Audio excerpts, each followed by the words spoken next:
নির্বাচন কমিশনের মার্কায় মূলা, বেগুন, খাট, থালাবাটি এগুলো থাকতে পারে না। মানে দেশে কি মার্কার অভাব পড়ছে? তো এটা তাদের রুচিবোধের একটা প্রকাশ পায় এই জায়গায়।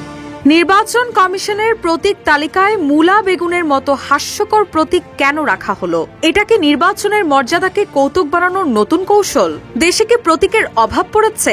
নির্বাচন কমিশনের প্রতীক তালিকা নিয়ে এমন প্রশ্ন তুলেন এনসিপির উত্তরাঞ্চলের মুখ্য সংগঠক সার্জিস আলম। তার মতে এ ধরনের প্রতীক রাখা রুচিবোধের চরম ঘাটতি ছাড়া আর কিছুই নয়। 5 অক্টোবর বিকেলে পঞ্চগড়ে এক মতবিনিময় শেষে সাংবাদিকদের প্রশ্নের জবাবে এভাবেই নিজের ক্ষোভ ঝাড়েন তিনি। সার্জিস বলেন, নির্বাচন কমিশনের প্রতীক তালিকায় থাকা মূলা, বেগুন একটি হাস্যকর প্রতীক। যে ধরনের প্রতীক মানুষের হাসির খোরাক যোগায় তা নির্বাচন কমিশনের তালিকায় কিভাবে থাকে? এটা তাদের রুচিবোধেরই প্রকাশ। তাছাড়া নির্বাচন কমিশনেরই ঠিক করা উচিত কোন প্রতীক থাকা উচিত। আমাদের কেন বলে দিতে হবে? ওয়ালটন এখন দেশের সীমানা পেরিয়ে পৌঁছে গিয়েছে 50টিরও বেশি দেশে। ওয়ালটন, ঘরে ঘরে, বিশ্বজুড়ে। তিনি আরো বলেন, আমরা আশা করছি কমিশন বিষয়টি সংশোধন করবে। আইনগত কোনো বাধা না থাকায় আমরা শাপলাই প্রতীক হিসেবে রাখছি। সাদা বা লাল যে শাপলাই হোক, এমনকি শাপলার সঙ্গে অন্য কিছু যুক্ত হলেও আমাদের আপত্তি নেই।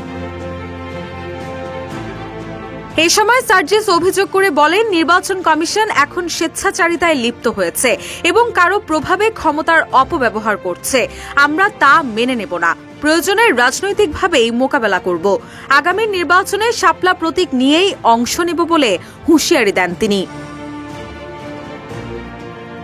এ সময় ভারতের মহানন্দা নদীর উজানে হঠাৎ 9টি ব্যারেজের গেট খুলে দেওয়ায় বাংলাবান্ধার একটি গ্রাম নদী ভাঙনের ঝুঁকিতে পড়েছে বলেও অভিযোগ করেন এনসিপির এই নেতা।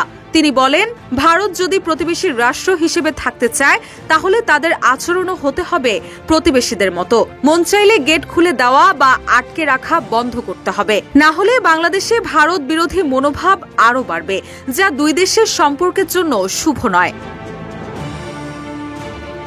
হুঁশিয়ারি করে তিনি আরো বলেন, সব দিন ভারতের নয়, বাংলাদেশেরও দিন আসবে। আমরা সমতা ও ভ্রাতৃত্বের আচরণ প্রত্যাশা করি।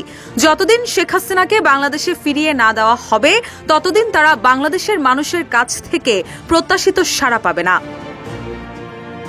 রুশা সুর, নিউজ ডেস্ক, ইত্তেফাক।